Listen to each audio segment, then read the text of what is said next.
Les petites mains de Chloé Martin, alors âgée de 10 ans, serraient plus fort le louveteau alors que son père suppliait l'agent de la faune.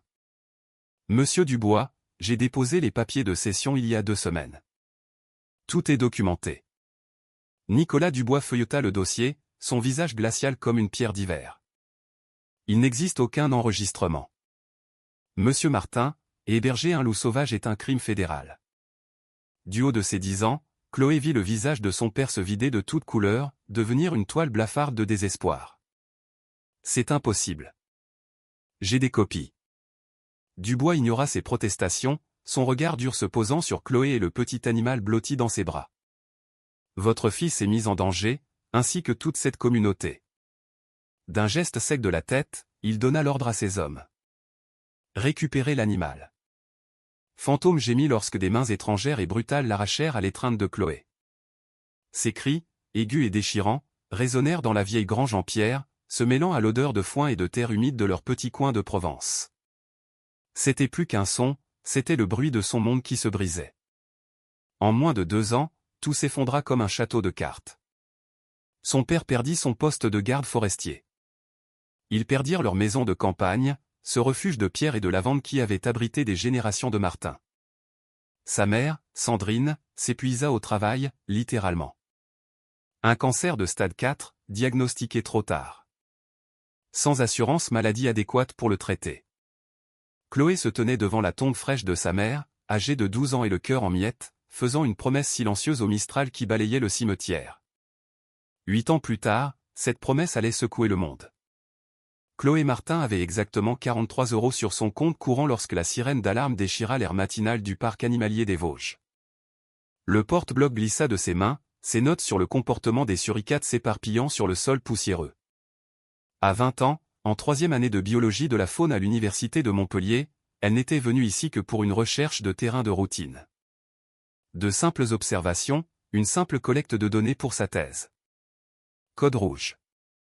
Loup mâle adulte échappé de l'enclos 7. Tous les visiteurs, évacués immédiatement. La voix métallique du haut-parleur semblait venir d'un autre monde. Ses jambes refusèrent de bouger. La foule autour d'elle explosa en un chaos de cris et de mouvements désordonnés. Des parents attrapant leurs enfants, des couples de personnes âgées trébuchant vers les sorties, des adolescents filmant la panique avec leur téléphone, comme si la réalité n'était qu'un autre spectacle à consommer. Chloé resta figée au milieu de la débandade, son regard rivé sur la silhouette grise et blanche qui émergeait de derrière la maison des reptiles. Il était plus grand qu'elle ne s'en souvenait, pesant facilement 40 kilos, un mâle mature dans la force de l'âge. Son pelage était un mélange d'argent, de charbon de bois et de blanc d'hiver, le même motif que ses doigts d'enfant avaient parcouru 10 ans auparavant. Le loup s'arrêta à une quinzaine de mètres. Ses oreilles pivotèrent vers l'avant, puis s'aplatirent, non pas dans un geste d'agression, mais de recherche, d'incertitude. La bouche de Chloé forma le mot avant que son cerveau ne puisse l'arrêter, un murmure qui traversa le vacarme ambiant. Fantôme. La tête de l'animal se tourna brusquement vers sa voix. Tout le reste, les cris, la course, les gardes de sécurité hurlant dans leur talkie-walkie s'estompa dans un bruit de fond indistinct. Le loup baissa le nez vers le bitume, humant l'air, cherchant une trace familière dans ce chaos olfactif. Sa queue tomba dans une position neutre alors qu'il faisait 3 pas prudents en avant. Puis il gémit. C'était le même son qu'il faisait lorsqu'il était un louveteau de 6 mois et qu'elle le laissait seul ne serait-ce que 5 minutes. Un cri plaintif, interrogateur, qui disait « Où es-tu allé ? Pourquoi m'as-tu abandonné ?» Les genoux de Chloé cédèrent. Fantôme combla la distance avec des mouvements prudents et délibérés. Pas de charge, pas de traque, juste une approche régulière, ses yeux dorés, intelligents et profonds, fixés sur les siens. Lorsqu'il l'atteignit, il pressa sa tête massive contre ses mains tremblantes et laissa échapper un léger « chuf » de reconnaissance, une bouffée d'air chaud qui portait le poids d'une décennie de séparation. Elle s'effondra, ses bras s'enroulant autour de son cou, sanglotant dans sa fourrure épaisse, respirant l'odeur sauvage et familière qui avait hanté ses rêves pendant 8 longues années. « Attendez, ne tirez pas !» Chloé leva les yeux, ses larmes brouillant sa vision, pour voir une femme en blouse blanche de vétérinaire courir vers eux. Une main levée pour arrêter l'équipe armée de fusils tranquillisants qui formait un périmètre. Le docteur Valérie Leclerc, selon son badge, s'agenouilla lentement à côté de Chloé. Sa voix était à peine plus qu'un murmure.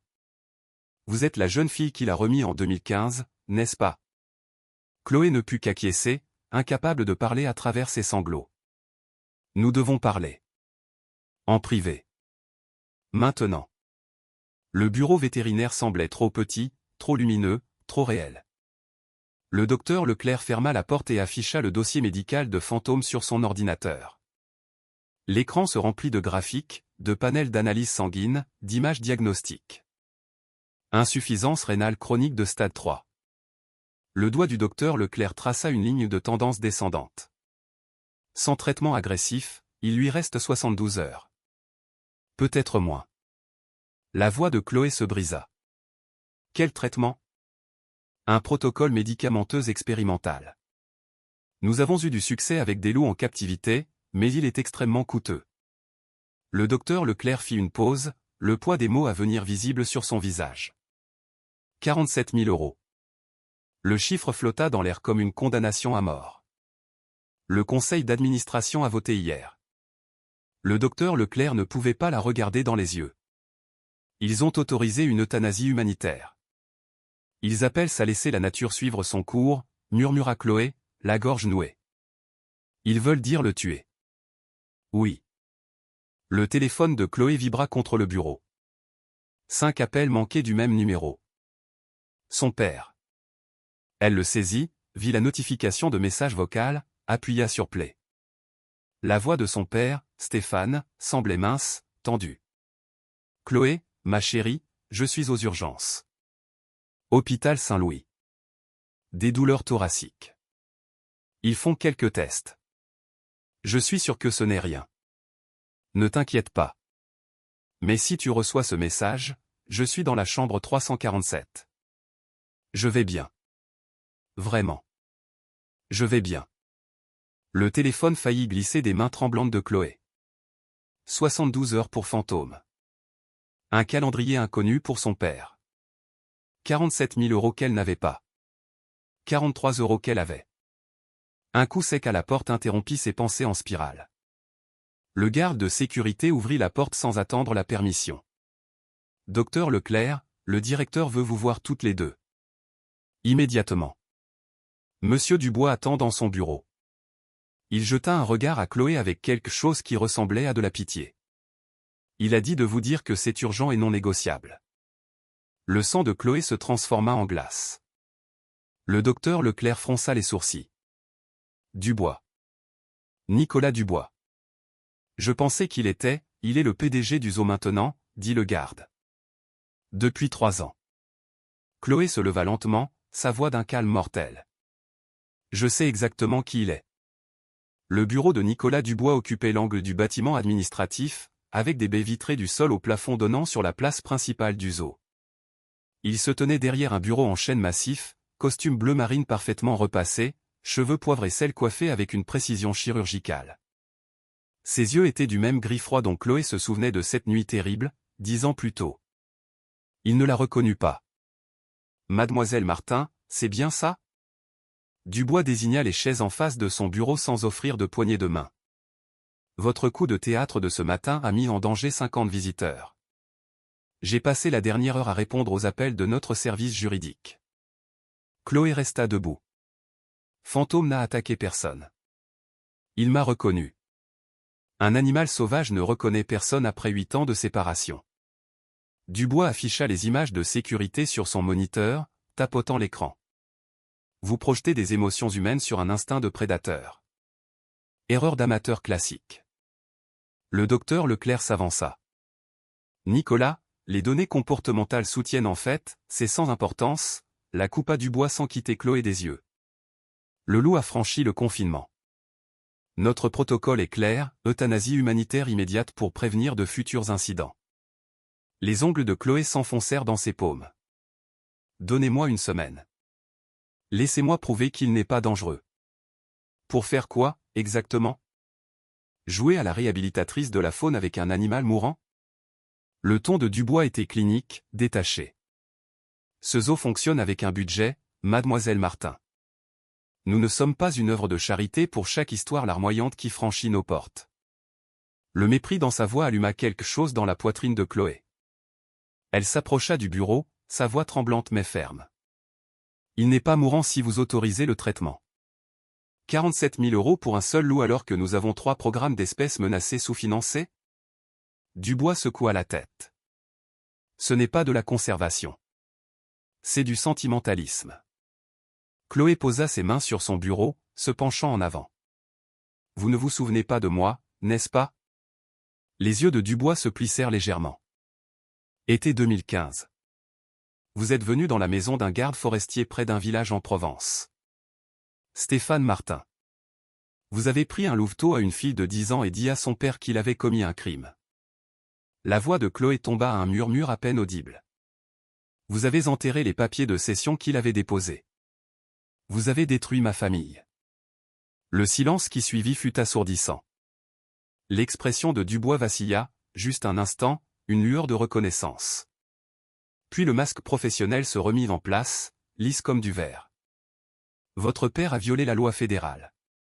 Je l'ai appliquée. Il s'assit, croisant les mains sur le bureau. Ce qui s'est passé après était malheureux, mais pas de ma responsabilité. Vous avez menti. Les mains de Chloé tremblaient. Il a déposé les papiers correctement. Vous les avez fait disparaître. C'est une accusation grave, mademoiselle Martin. Diffamatoire, même. Dubois ouvrit un dossier, en sortit un document. Cependant, je ne suis pas sans compassion. Le docteur Leclerc lui lança un regard acéré. Nicolas, qu'est-ce que tu? Nous avons un programme de stage bénévole. Dubois fit glisser le papier sur le bureau vers Chloé. Non rémunéré, naturellement. Un engagement d'1 mois. Vous travailleriez avec notre équipe pédagogique, assisteriez au programme public. Si l'état de fantôme se stabilise sans intervention coûteuse pendant cette période, nous reconsidérons l'ordre d'euthanasie. Chloé fixa le document. Et s'il ne se stabilise pas? Le sourire de Dubois n'atteignit pas ses yeux. Alors vous serez présente pour lui apporter du réconfort pendant la procédure. Une courtoisie professionnelle. C'est de la manipulation, commença le docteur Leclerc. C'est la politique, la coupa Dubois en se levant, boutonnant sa veste de costume. À prendre ou à laisser, mademoiselle Martin. Vous avez jusqu'à la fin de la journée pour décider. L'esprit de Chloé s'emballa.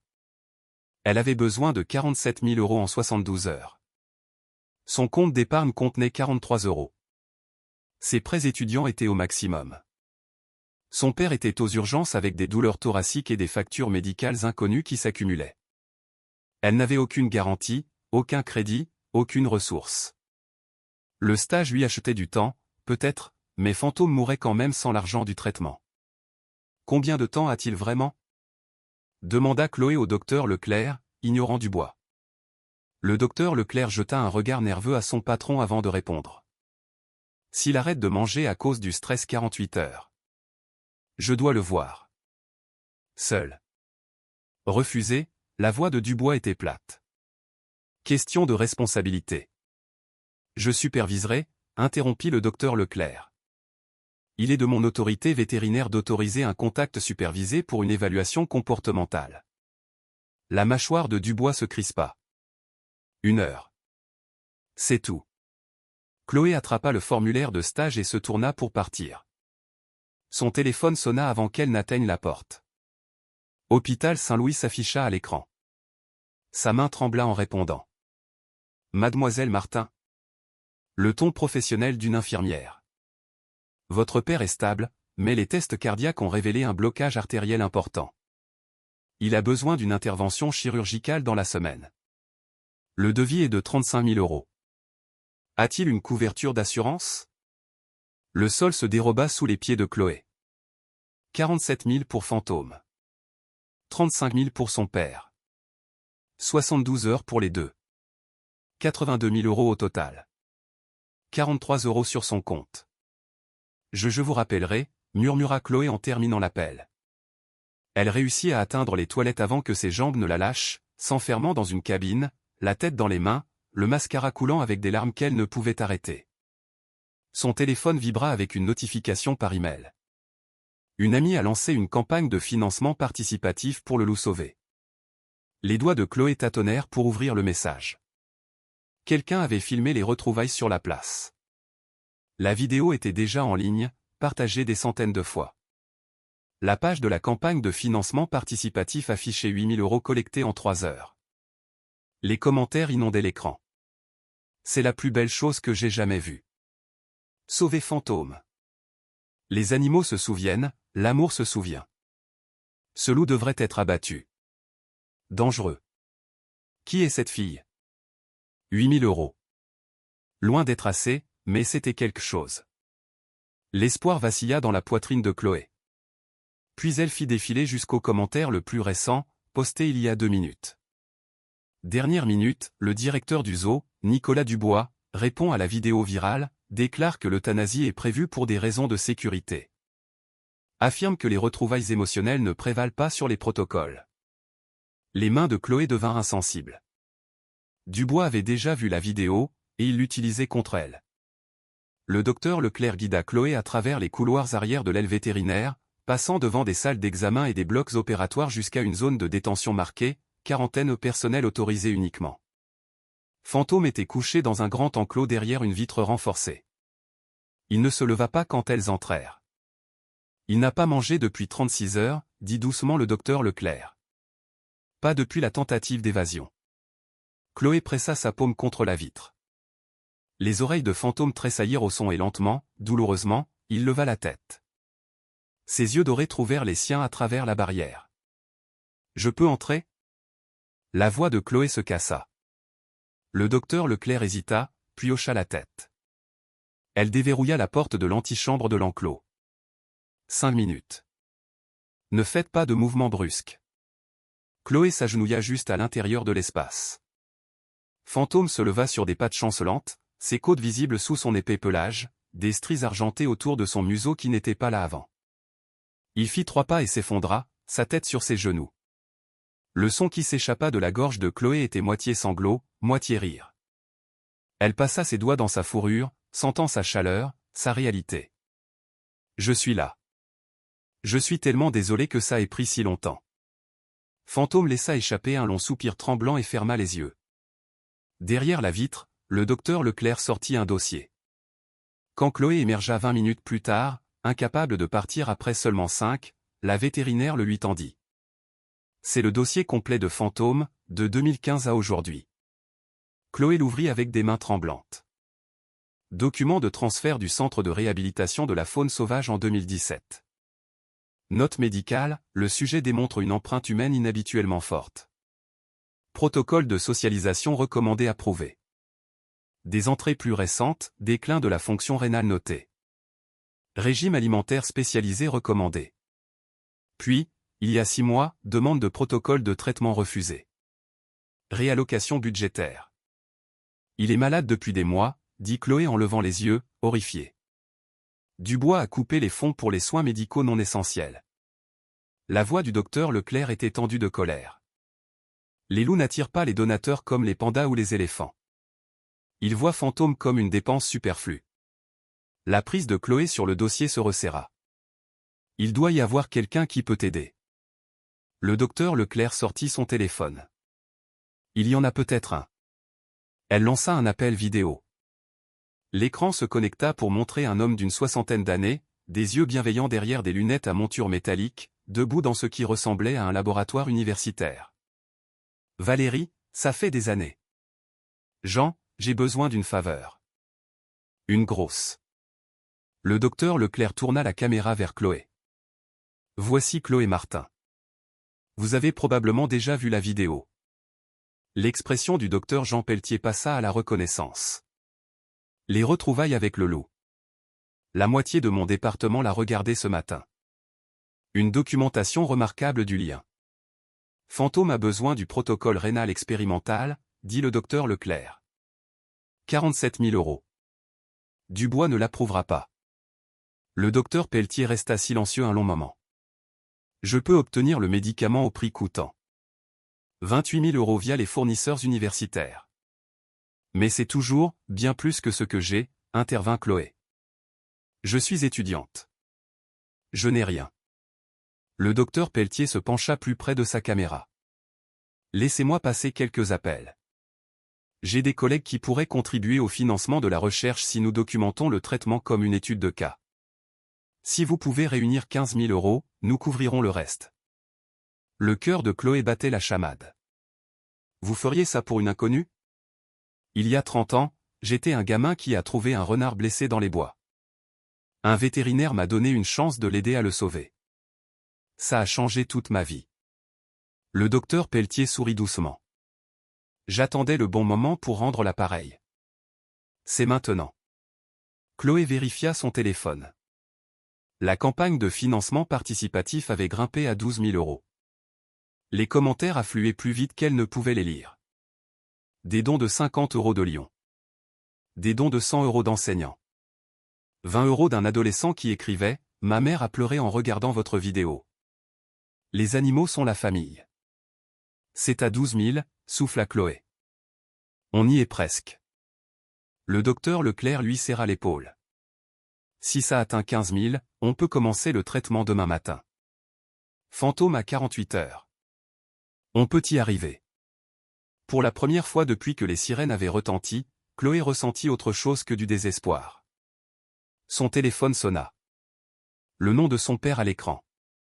Papa. Ma chérie. Sa voix était plus faible que ce matin. Les médecins disent que j'ai besoin d'une opération.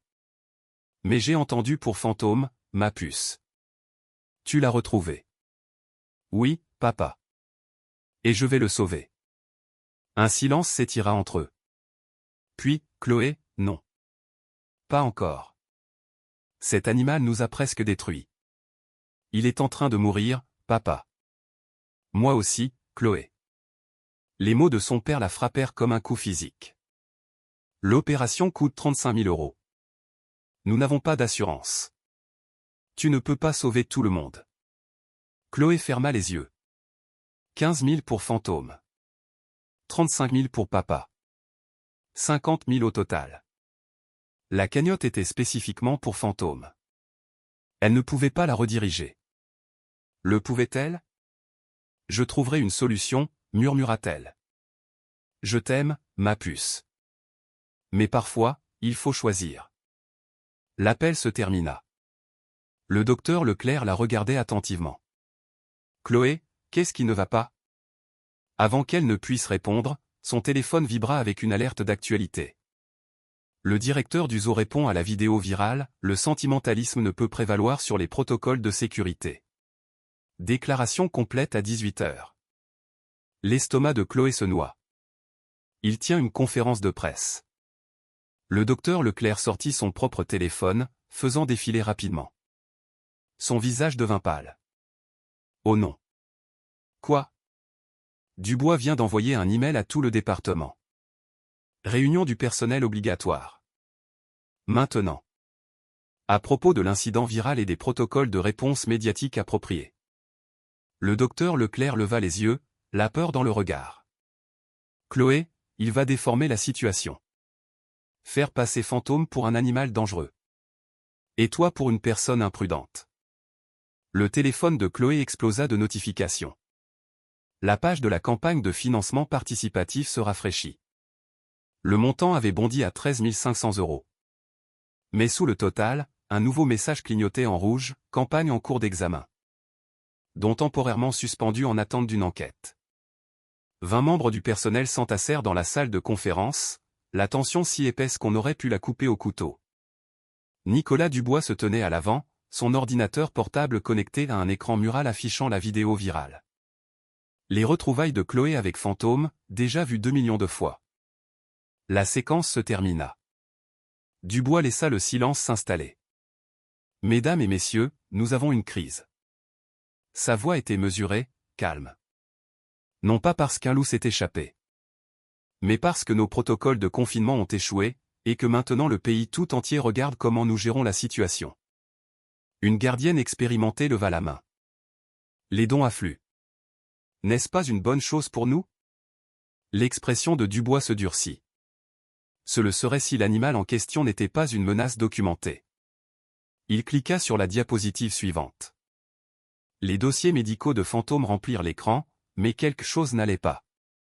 Chloé se pencha en avant, plissant les yeux.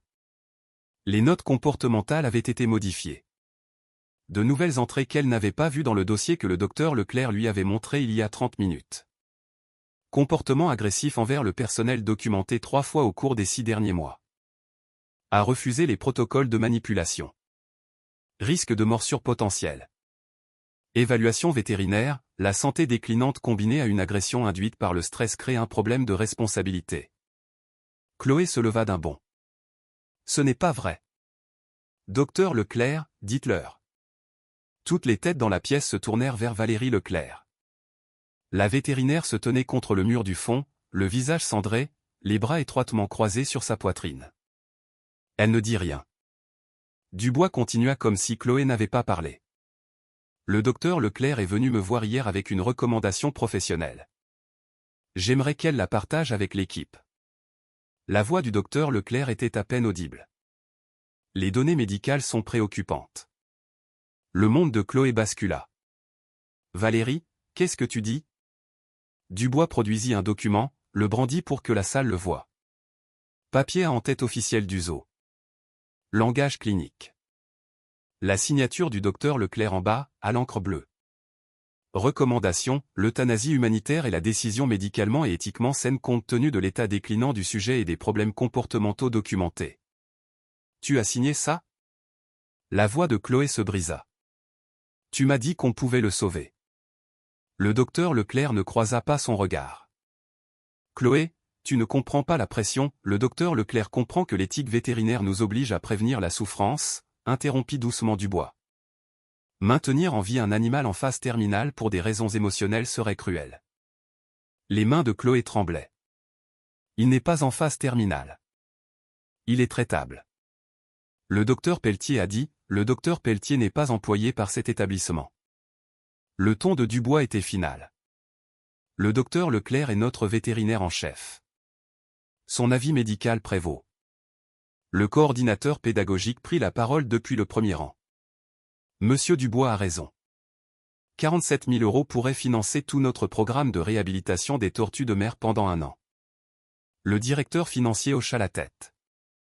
Nous ne pouvons pas justifier cette dépense pour un seul animal alors que nous avons des programmes d'espèces menacées. Chloé se tourna vers eux. Je lève les fonds en privé. La campagne de financement participatif à 13 000 avait, corrigea Dubois. Passé. Il cliqua sur une nouvelle diapositive. La page de la campagne de financement participatif, estampillée d'un avis de suspension rouge. Campagne signalée pour violation des conditions de service, en particulier pour l'utilisation non autorisée du nom et de la marque du parc animalier des Vosges. Les fonds ont été gelés en attendant l'enquête. Le sang de Chloé se glaça. Vous l'avez signalé. J'ai protégé la propriété intellectuelle de notre organisation. Procédure standard. Dubois ferma son ordinateur portable. Le conseil d'administration a autorisé une euthanasie humanitaire immédiate. Prévue pour demain matin, 9 h. Vous ne pouvez pas. Je peux. Et je le ferai. À moins que vous ne souhaitiez contester cela devant les tribunaux. Son sourire était froid. Je suppose que vous avez une équipe juridique sous contrat, mademoiselle Martin? Une jeune femme au fond se leva brusquement. Chloé l'a reconnue du département pédagogique, Manon Garnier, selon son badge. C'est mal. La voix de Manon tremblait mais tenait bon. J'étais là lors du transfert de Fantôme en 2017. J'ai travaillé avec lui pendant 3 ans. Il n'a jamais montré d'agressivité. Ses notes comportementales sont falsifiées. La pièce devint silencieuse. L'expression de Dubois ne changea pas. Mademoiselle Garnier, vous êtes excusée de cette réunion. Nous discuterons de la poursuite de votre emploi plus tard. Veuillez récupérer vos affaires à votre bureau. Vous me virez pour avoir dit la vérité? Je protège cet établissement de toute responsabilité. Partez. Maintenant. Manon regarda Chloé, quelque chose de désespéré dans les yeux, puis attrapa son sac et sortit. Personne d'autre ne parla. Chloé le vit clairement maintenant. Dubois ne voulait pas seulement la mort de Fantôme pour des raisons budgétaires. Il voulait enterrer des preuves. Si Fantôme vivait et recevait un examen approprié, cela exposerait des années de négligence médicale. Cela révélerait que Dubois avait systématiquement coupé les fonds de soins aux animaux tandis que les salaires des cadres du zoo avaient augmenté. C'était une dissimulation. La conférence de presse est à 18h, continua Dubois. Notre message est cohérent, nous accordons la priorité à la fois au bien-être animal et à la sécurité publique.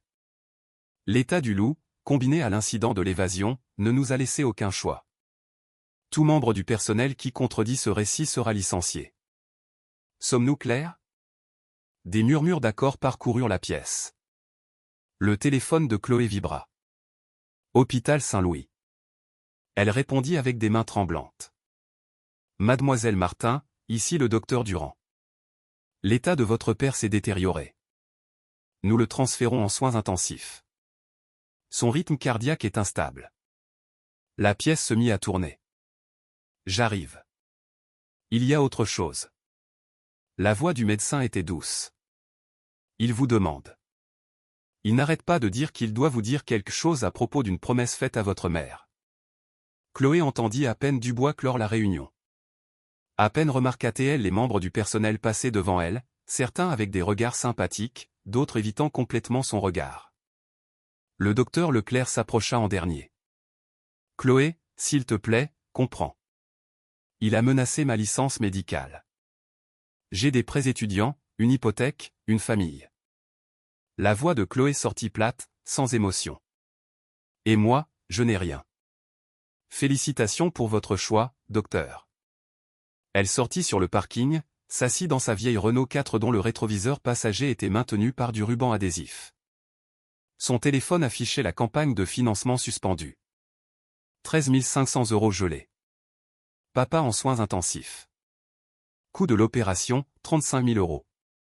Fantôme, 36 heures avant l'exécution. Épargne, 43 €. Le soleil se couchait, peignant le ciel de nuances d'orange et de rouge qui rappelaient à Chloé le sang. Elle posa sa tête sur le volant et se laissa briser. Son téléphone vibra avec un SMS d'un numéro inconnu. « J'ai quelque chose que tu dois voir sur Dubois. Sur ce qui s'est vraiment passé en 2015. Retrouve-moi au parc des Berges. Ban 7. Minuit. Viens seul. Ne fais confiance à personne d'autre. M. » Chloé fixa le message. M pour Manon. Avant qu'elle ne puisse répondre, le téléphone sonna de nouveau. L'hôpital. Mademoiselle Martin, votre père vous demande de toute urgence. Il est très agité. Il dit que c'est à propos d'une promesse faite à votre mère. Quelque chose qu'il aurait dû vous dire il y a des années. Chloé démarra la voiture, les mains engourdies sur le volant, conduisant vers l'hôpital pendant que le compte à rebours de l'exécution de Fantôme s'égrenait, que le message d'une inconnue brillait sur son téléphone, et que son père attendait avec des secrets d'outre-tombe. Elle ne s'était jamais sentie aussi seule. Les soins intensifs sentaient l'antiseptique et l'espoir mourant. Stéphane Martin paraissait 20 ans de plus que ses 48 ans. Le masque à oxygène s'embuait à chaque respiration superficielle. Les moniteurs émettaient des bips aux rythmes irréguliers. Des perfusions serpentaient de ses deux bras. Ses yeux s'illuminèrent quand Chloé entra, mais l'effort de sourire sembla lui coûter. Papa. Chloé approcha une chaise, prenant sa main. Elle semblait fragile, comme du papier. Ne parle pas. Garde tes forces. Il écarta le masque à oxygène. Non. Je dois dire ça. Sa voix était rauque, urgente. Ils m'ont parlé de fantômes. De ce que Dubois est en train de faire. Papa, s'il te plaît, ta mère m'a fait promettre quelque chose avant de mourir. Il tendit des doigts tremblants vers la table de chevet. L'enveloppe. La bleue. Chloé la trouva, glissée sous son portefeuille. Son nom, écrit de la main de sa mère. L'encre était passée, mais toujours lisible. Le papier semblait délicat, comme s'il avait été ouvert et replié de nombreuses fois. Elle a écrit ça 2 semaines avant, la voix de Stéphane se brisa. Elle savait. Elle savait comment sa mort te briserait. Comment je te décevrais. Tu ne m'as pas déçu. Si. Des larmes sillonnèrent son visage buriné. J'ai tout mis sur le dos de Fantôme. La mort de ta mère, la perte de la maison de campagne. Tout. Mais ce n'était pas la faute du loup. C'était la mienne, et celle de Dubois. Surtout la mienne. Les mains de Chloé tremblaient en dépliant la lettre. L'écriture de sa mère dansait à travers ses larmes. Ma Chloé chérie, si tu lis ceci, c'est que je suis parti. Et je suis si désolé. Désolé de ne pas voir la femme que tu deviendras. Mais je la connais déjà. Elle est courageuse. Elle aime farouchement. Elle sauve les choses brisées parce qu'elle sait ce que c'est que d'être brisée. Ce n'est pas une faiblesse, ma chérie. C'est ton super pouvoir. Ne laisse personne, pas même ton père, pas même toi, te dire qu'aimer trop fort est une erreur. Le monde a besoin de gens comme toi. Fantôme a besoin de toi. Quand viendra le moment de te battre pour ce que tu aimes, bats-toi. Je serai avec toi. Toujours. Je t'aime, maman. Le papier se froissa dans la poigne de Chloé alors que les sanglots déchiraient sa poitrine. Stéphane la serra contre lui, tous deux pleurant, des années de chagrin refoulé faisant enfin surface. J'ai économisé, murmura Stéphane. Pas grand-chose. 8 000 €. C'est sur le compte que nous avons ouvert à ta naissance. C'est à toi. Chloé recula. Papa, non. Tu as besoin de l'opération. J'ai 48 ans avec un cœur malade et pas d'assurance. Fantôme a 8 ans. Les loups vivent de 12 à 14 ans en captivité. Sa logique était simple. Dévastatrice. Il a du temps. J'ai eu le mien. Ce n'est pas comme ça que ça marche. C'est exactement comme ça que ça marche. La prise de Stéphane sur sa main se resserra. Ta mère serait d'accord. Elle dirait, sauf celui qui a encore un avenir. Le bip des moniteurs cardiaques s'accéléra. Une infirmière se précipita. Monsieur Martin, vous devez vous calmer. Votre rythme cardiaque, promets-le-moi, halta Stéphane, s'agrippant à la main de Chloé. Promets-moi que tu le sauveras. Montre-leur que l'amour n'est pas une folie. Papa, je ne peux pas prendre l'argent de ton opération. Tu ne le prends pas. Je le donne. Grosse différence. Ses yeux étaient féroces malgré sa faiblesse. Promets-le-moi. L'infirmière s'interposa. Il doit se reposer maintenant, s'il vous plaît. Chloé recula vers la porte, la lettre de sa mère serrée contre sa poitrine, les yeux désespérés de son père la suivant. Minuit, cria Stéphane. Va à ce rendez-vous. Trouve la vérité. Les portes automatiques se refermèrent entre eux avec un sifflement pneumatique. Chloé atteignit le parking avant que ses jambes ne la lâchent. Elle s'effondra contre sa voiture, glissant jusqu'à s'asseoir sur le bitume taché d'huile. Son téléphone vibrait de notifications qu'elle n'avait pas la force de lire. La vidéo avait maintenant 3 millions de vues. Les commentaires défilaient plus vite que la pensée. Mise à jour, le zoo tue le loup demain. C'est un meurtre. C'est juste un animal. Prenez du recul. Son père est à l'hôpital et elle se soucie plus d'un loup. Chloé fit le calcul sur la calculatrice de son téléphone avec des doigts tremblants. Les 8 000 € de son père plus les 13 500 € gelés de la campagne de financement égalaient 21 500 €. Il manquait encore 6 500 € pour atteindre les 28 000 dont le docteur Pelletier avait besoin, et l'exécution de Fantôme était dans 33 heures. Chaque porte se fermait. Chloé sortit l'alliance de sa mère, un simple anneau d'or qu'elle portait sur une chaîne autour du cou. La seule chose de valeur qu'elle possédait. Elle chercha la valeur de rachat d'une bague en or et eut envie de crier. Peut-être 300 €. Son téléphone affichait 22h47. Le SMS mystérieux brillait sur l'écran. Parc des Berges, Bansette, minuit. M. Le docteur Pelletier avait aussi envoyé un message. Chloé, j'ai entendu parler de la suspension de la campagne. Je fais jouer mes relations, mais j'ai besoin de 48 heures minimum. Je suis désolé. Il n'avait pas 48 heures. Chloé était assise dans le parking sombre, la lettre de sa mère dans une main et le bracelet d'hôpital de son père dans l'autre, et sentait tout le poids de choix impossibles l'écraser. Sauver Fantôme avec l'argent destiné à l'opération de son père et regarder son seul parent restant mourir. Sauver son père et laisser Fantôme être exécuté, rompant la promesse faite à sa mère et à elle-même. Ou faire confiance au message de minuit d'une étrangère et tout risquer sur un dernier pari désespéré. Chloé se leva lentement, sa décision se cristallisant comme de la glace dans sa poitrine. Elle vérifia l'heure, 23h15.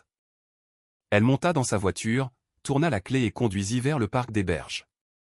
Si c'était un piège, elle n'avait de toute façon plus rien à perdre. Le parc des Berges était un squelette d'ombre à 23h45.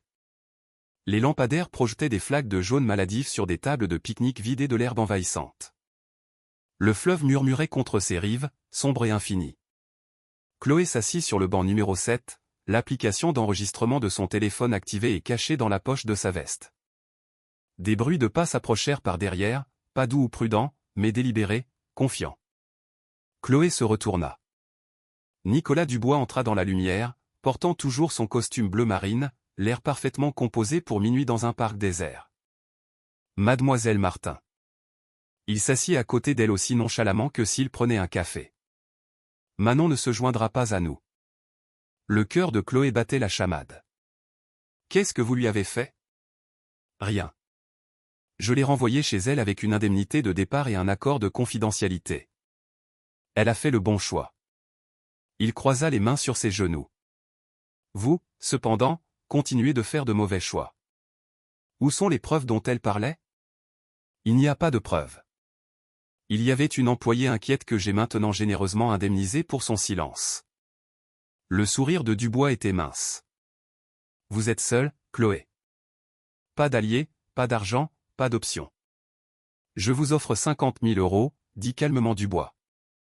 Assez pour l'opération de votre père, plus 15 000 € supplémentaires. En échange, vous signez une déclaration selon laquelle Fantôme est mort paisiblement de cause naturelle en raison de son insuffisance rénale préexistante. Pas de négligence, pas de faute professionnelle, juste la nature qui suit son cours. Et Fantôme meurt quand même demain. Oui. Mais votre père vit. N'est-ce pas ce que Sandrine aurait voulu? Le souffle de Chloé se coupa au nom de sa mère sur ses lèvres. Dubois continua, implacable. Il y a plus.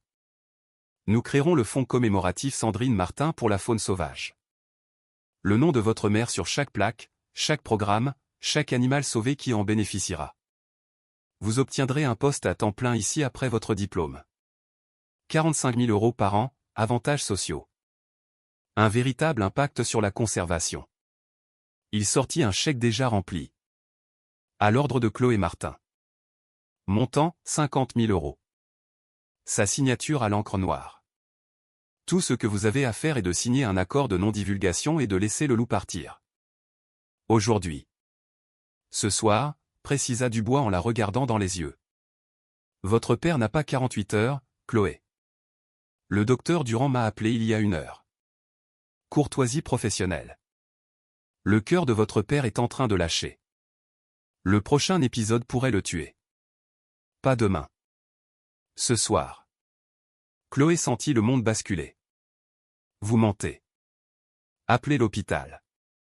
Demandez-leur vous-même. Il lui tendit son téléphone avec le numéro du docteur Durand déjà composé. Elle ne le prit pas. Ne pouvait pas bouger. Dubois insista. Choisissez. Un loup qui a vécu une vie naturelle bien remplie. Ou votre père qui a tout sacrifié pour vous élever seul après la mort de votre mère. Fantôme n'est pas vieux. Il est malade parce que vous avez coupé son financement médical. Et votre père est malade à cause de la génétique et du stress. Rien de tout cela n'est la faute de qui que ce soit, mais un seul peut être sauvé ce soir. Il poussa le dossier plus près. C'est de la pitié, Chloé, pas de la cruauté. Les mains de Chloé tremblaient en ouvrant le dossier. 2 documents, l'un autorisant l'euthanasie avec son consentement, l'autre débloquant les 50 000 €, tous deux nécessitant sa signature. Pourquoi cela vous importe-t-il autant? Sa voix se cassa. Pourquoi ne pas simplement me laisser lever les fonds? Dubois resta silencieux un long moment. Quand il reparla, sa voix avait changé, plus douce, brisée. Parce que je ne peux pas. Il se leva brusquement, fit 3 pas, puis revint. Il y a 3 ans, mon fils est mort. Attaqué par un coyote lors d'un voyage de camping. Il avait 9 ans. La colère de Chloé vacilla, prise au dépourvu. Personne ne le sait. Nous avons gardé ça secret. La mâchoire de Dubois travaillait. J'ai pris ce poste pour empêcher d'autres familles de souffrir. Des protocoles stricts, aucune exception, aucun sentiment. Parce que le sentiment tue des enfants. Fantôme n'a blessé personne cette fois. Mais la prochaine fois? Sa voix s'éleva, puis retomba. Et s'il s'échappe à nouveau et qu'il y a un enfant qui ne sait pas qu'il faut rester immobile? Et s'il y a une famille comme la mienne et que j'aurais pu l'empêcher? Chloé le vit alors. Pas un méchant. Un père brisé par le chagrin. Transformant la perte en paranoïa. Chaque animal sauvage une menace. Chaque protocole une pénitence. Fantôme représentait son échec à protéger son fils. Votre fils, la voix de Chloé était douce. Comment s'appelait-il? Léo. Les yeux de Dubois étaient humides. Il adorait les loups. Il avait des posters sur ses murs.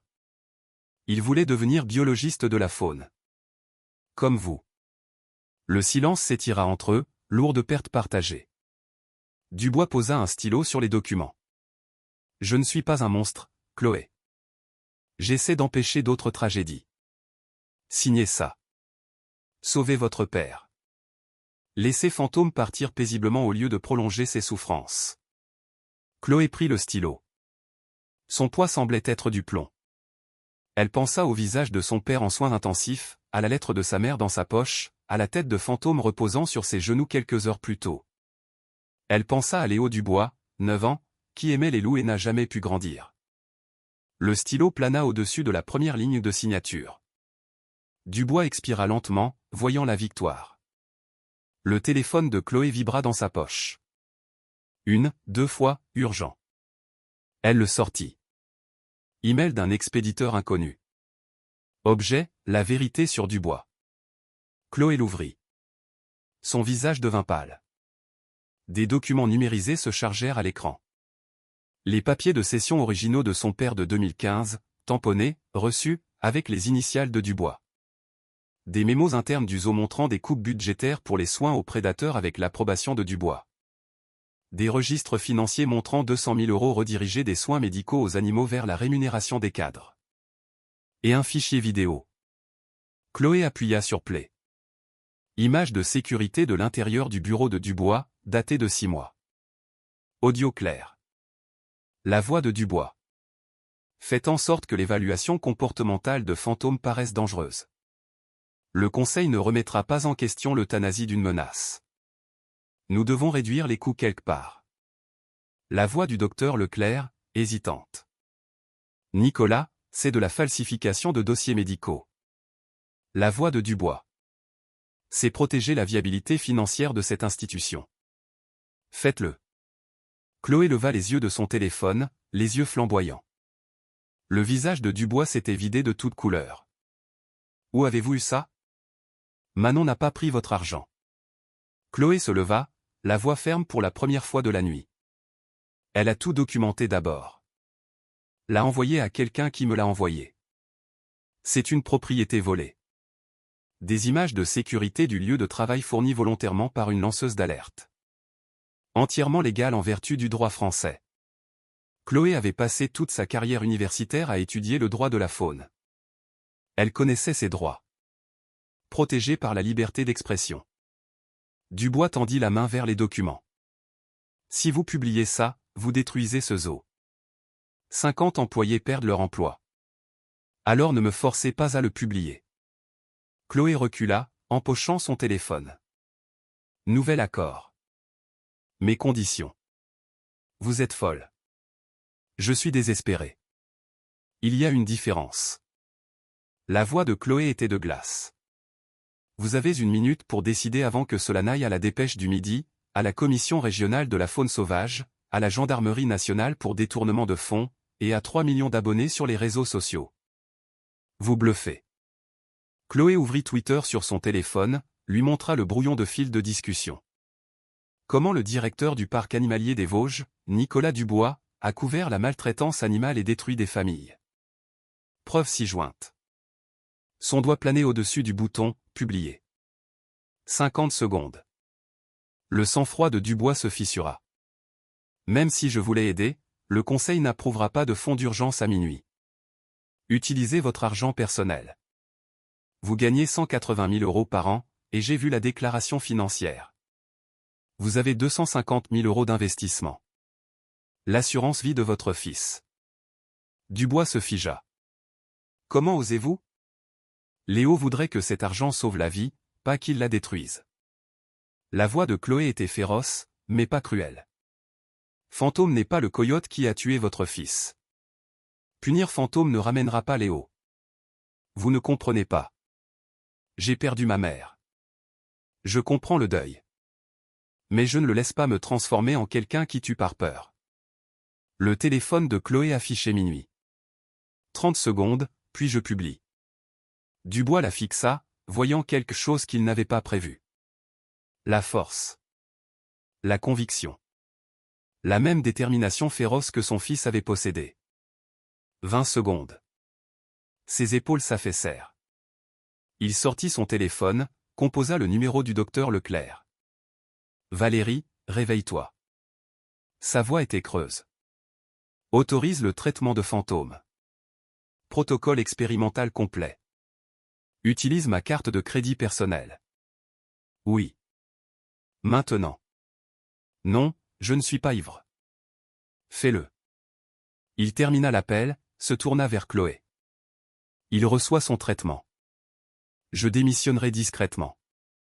Votre père aura son opération. Mais les preuves publiques, vous avez une semaine pour laver publiquement le nom de mon père et vous excuser pour le rapport falsifié de 2015. Faites cela, et je garderai les preuves privées. Si Fantôme meurt de complications, ou si l'opération de mon père est mystérieusement annulée, ou si vous ne tenez pas parole, les yeux de Chloé étaient durs. Je brûle tout. C'est du chantage. C'est la justice. Chloé se retourna et se dirigea vers sa voiture, la lettre de sa mère pressée contre son cœur, son téléphone serré, contenant les preuves qui pourraient détruire un homme qui s'était déjà détruit par le chagrin. Derrière elle, Nicolas Dubois était assis seul sur le banc, la tête dans les mains, finalement brisée. Le téléphone de Chloé sonna avant qu'elle n'atteigne sa voiture. Docteur Leclerc, la voix pâteuse de sommeil et de confusion. Chloé Nicolas vient de tout autoriser. Qu'est-ce que tu as fait? Tout ce qu'il fallait. À quelle vitesse le traitement peut-il commencer? Je dois appeler le docteur Pelletier. Préparer le médicament. 6 heures au plus tôt. Fantôme devait mourir à 9 heures. Alors nous avons 3 heures. Je ferai en sorte que ça marche. Chloé monta dans sa voiture, les mains tremblant si fort qu'elle pouvait à peine saisir le volant. Elle l'avait fait. Elle l'avait vraiment fait. Maintenant, il fallait juste que Fantôme survive. Chloé ne rentra pas chez elle.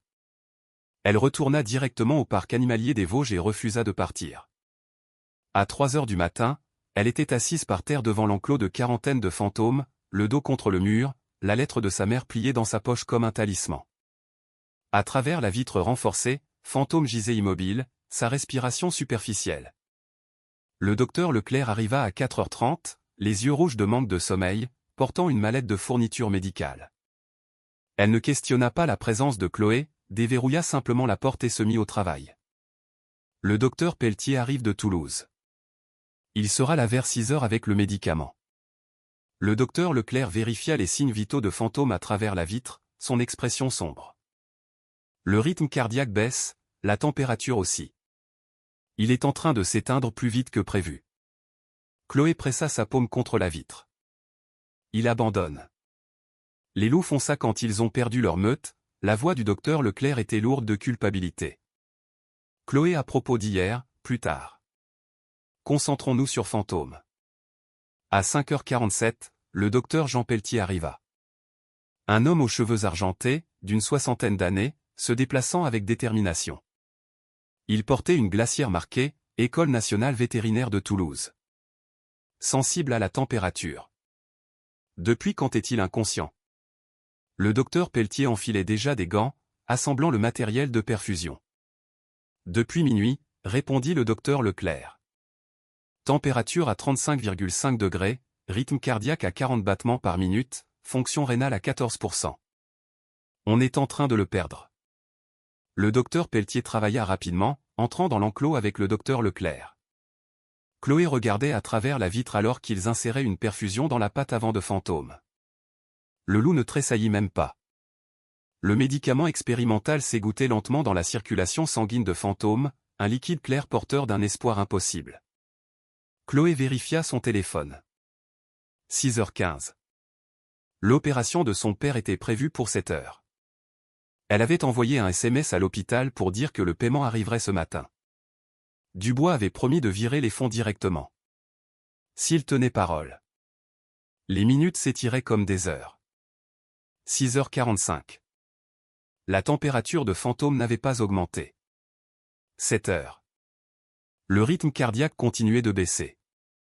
Le téléphone de Chloé vibra. L'hôpital. Mademoiselle Martin, votre père est en préau. L'opération commence maintenant. Et le paiement a été reçu. Nous ne comprenons pas d'où il vient, mais peu importe.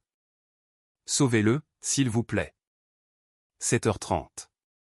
Le docteur Pelletier émergea de l'enclos, le visage tiré. Le médicament n'agit pas assez vite. Ses reins sont trop endommagés. Son corps est en train de lâcher. Chloé se leva. Il doit y avoir autre chose. Il y a la dialyse, mais nous devrions le transporter à l'École nationale vétérinaire de Toulouse. C'est un trajet de 6 heures. Le docteur Pelletier la regarda dans les yeux. Il ne survivra pas au voyage. Son cœur est trop faible. Le docteur Leclerc s'appuya contre le mur, vaincu. On pourrait le mettre à l'aise. Le laisser partir paisiblement. Il n'est pas conscient. Il ne sentira pas la douleur. Chloé regarda Fantôme à travers la vitre. Sa poitrine se soulevait et s'abaissait à peine. Le loup qui avait attendu 8 ans, qu'il avait reconnu à travers le temps et le traumatisme, qui lui avait donné une raison de continuer à se battre quand sa mère était morte et que son monde s'était effondré. Non. Chloé se dirigea vers la porte de l'enclos. Le docteur Pelletier se mit devant elle. Chloé, qu'est-ce que tu fais? Quelque chose de stupide. Laissez-moi passer. Vous ne pouvez pas entrer là-dedans sans surveillance. Il est en train de mourir parce qu'il pense qu'il est seul. Je ne le laisserai pas mourir seul. Chloé le bouscula, composa le code qu'elle avait vu le docteur Leclerc utiliser. La porte bipa et se déverrouilla. Le docteur Leclerc attrapa son bras. Chloé, cela viole tous les protocoles. Je me fiche des protocoles. Je me soucie de Fantôme. Chloé se libéra et entra dans l'enclos. L'odeur la frappa en premier, l'antiseptique mêlé à l'odeur musquée du loup. Fantôme était couché sur le côté, la perfusion attachée, les moniteurs émettant des bips lents et irréguliers. Chloé s'agenouilla à côté de lui, plaça sa main sur sa poitrine. Sa fourrure était froide. Fantôme. Sa voix se brisa. Regarde-moi. Aucune réponse. Chloé s'allongea sur le sol, pressant son corps contre le sien, partageant sa chaleur. Elle posa son oreille sur sa poitrine et écouta son cœur battre, trop lent, trop faible. Tu te souviens du ruisseau? Murmura-t-elle. Quand tu étais petit, tu es tombé dans l'eau. Tu te noyais. J'ai cru que je t'avais perdu. Mais tu t'es battu. Tu as rampé jusqu'à la rive. Jusqu'à moi. Tu n'as pas abandonné alors. N'abandonne pas maintenant. Chloé plaça ses 2 mains sur son cœur. Commença à fredonner la même mélodie qu'elle lui fredonnait chiot quand il avait peur ou mal. Une vieille berceuse que sa mère chantait. De l'autre côté de la vitre, le docteur Pelletier regardait les moniteurs. Son rythme cardiaque vient de grimper. Une augmentation de 10 battements par minute. Chloé continua de fredonner, garda ses mains sur la poitrine de Fantôme, continua de murmurer « Je suis là. Ta meute est là. On n'est pas venu si loin pour te perdre maintenant. » Les yeux dorés de Fantôme s'entr'ouvrirent, d'abord flous, puis s'aiguisant, trouvant le visage de Chloé.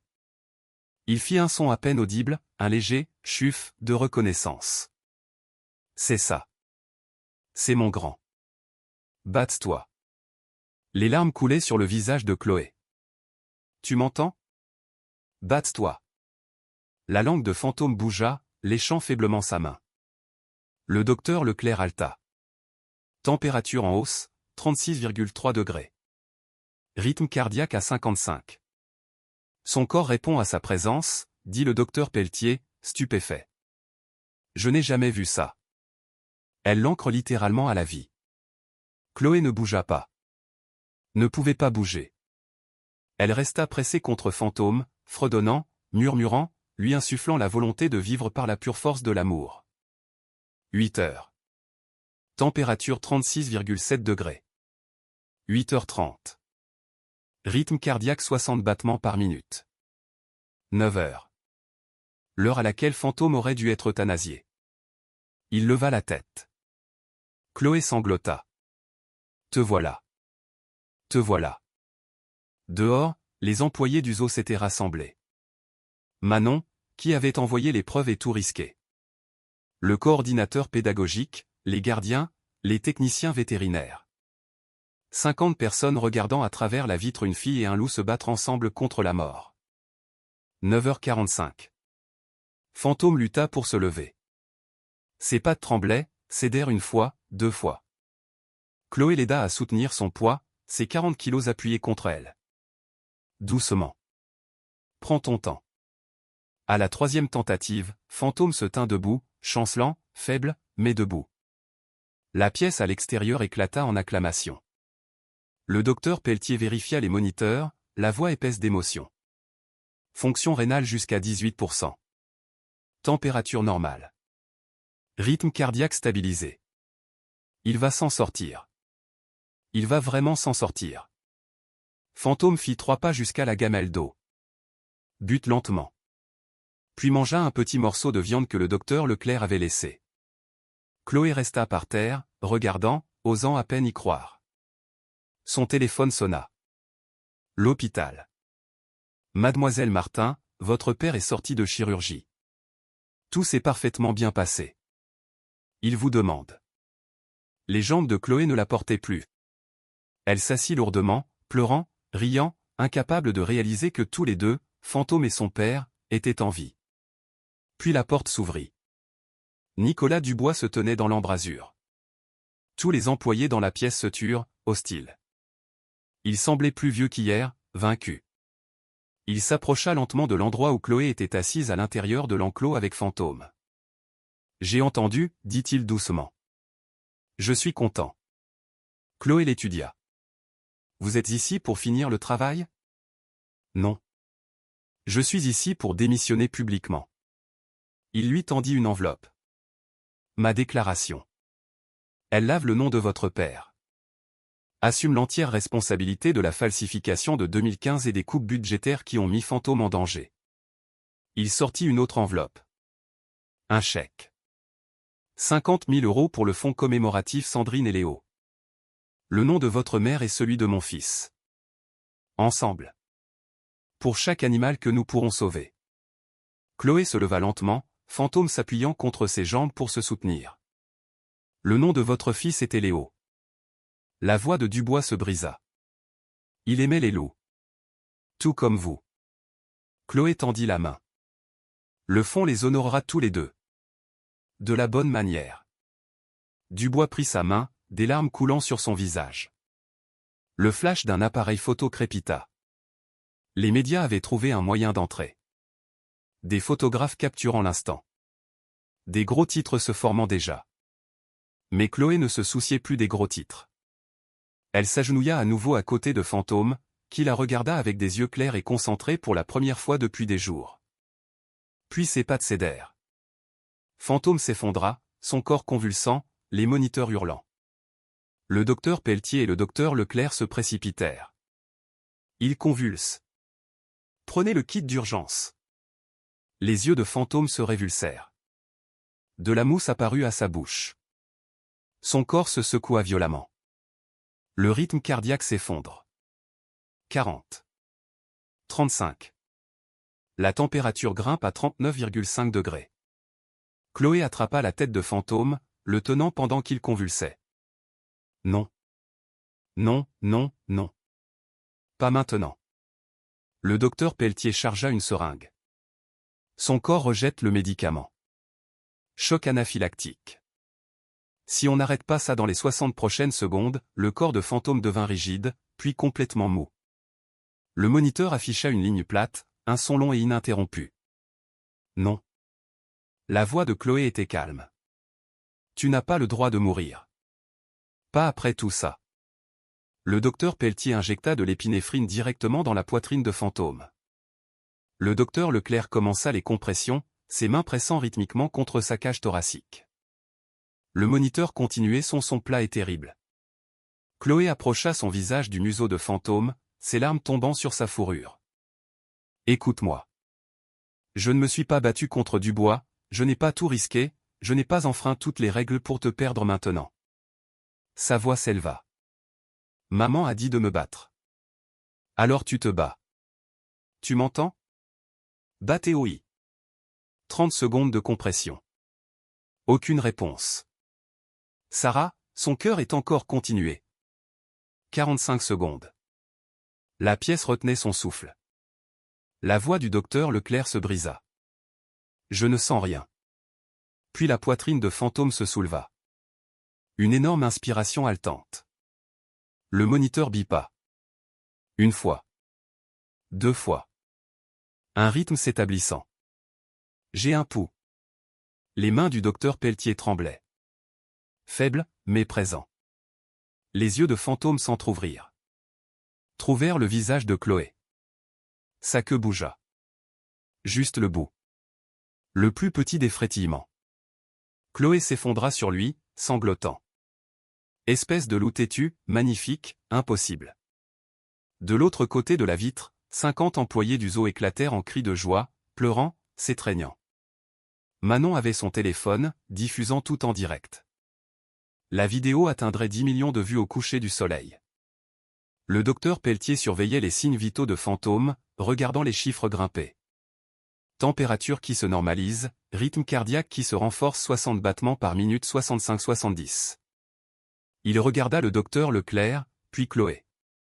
Ça ne devrait pas être possible. Le choc anaphylactique aurait dû le tuer. Il ne l'a pas fait, dit simplement Chloé, ne bougeant pas du côté de Fantôme. C'est grâce à vous, dit le docteur Leclerc en essuyant ses yeux. Il est revenu parce que vous ne l'avez pas laissé partir.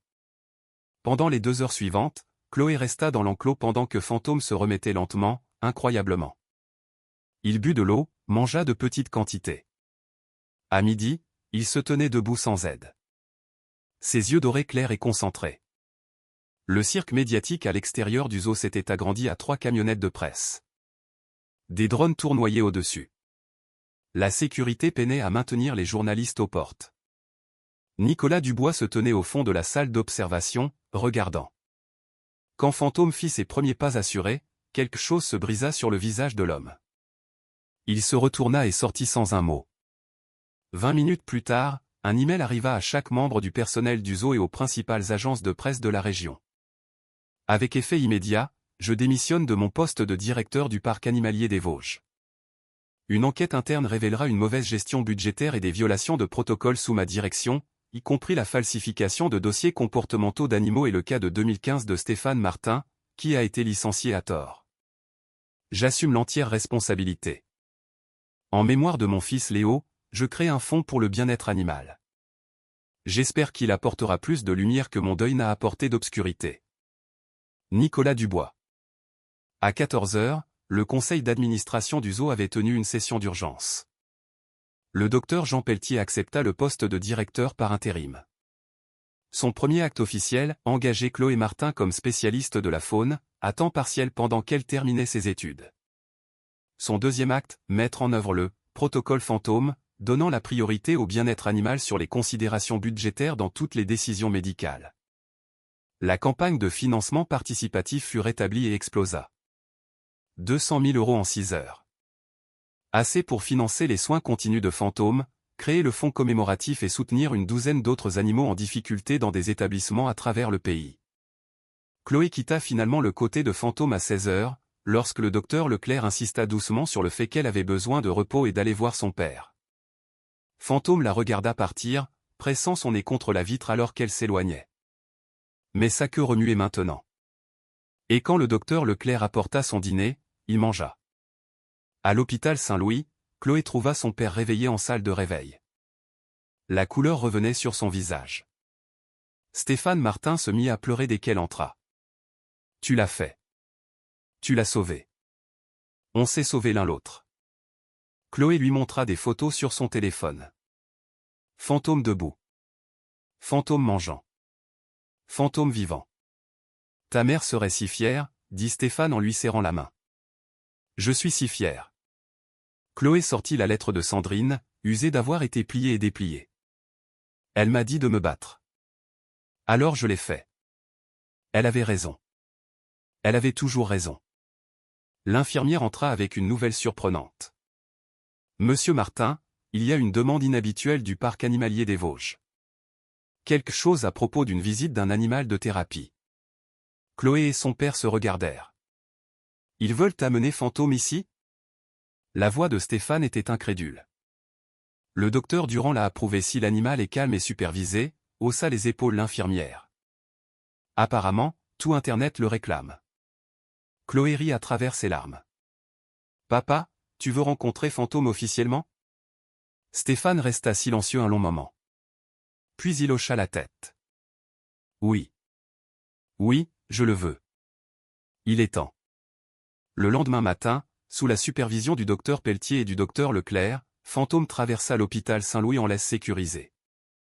Il se déplaçait lentement, encore en convalescence, mais stable. Ils avaient libéré une chambre privée.